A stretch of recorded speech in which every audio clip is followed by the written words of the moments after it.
台湾各县市拢有推出着女性路线的导览活动，中华梦想馆伫今年也规划出一条彰化市女性路线，即阵正在进行这导览员的培训，未来要用女性的角度讲出在地故事。左边是男生，嘴巴怎样？那边嘴巴，女生嘴巴闭起来。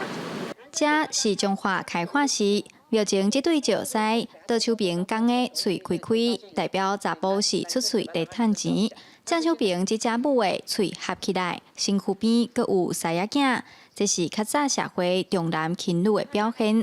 中华梦想馆今年规划一条中华女路的导览路线，要用女性的角度来看过去的历史发展。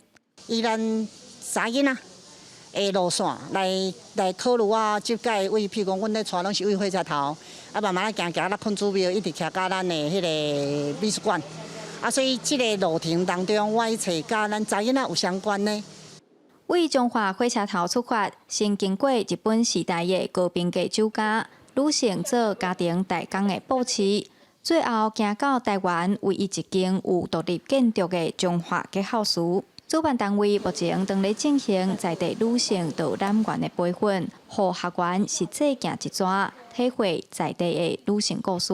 那早期女性敢来从事比较厨房洗菜，还是服务女佣的工作，查某人其实嘛在做足侪代志。是讲以前不容许我们去尝试啊。即摆时代是以男女平等啦，所以我感觉若了解即个宗教的即个文化，以及即提升咱女性的一寡观念是很好的概念。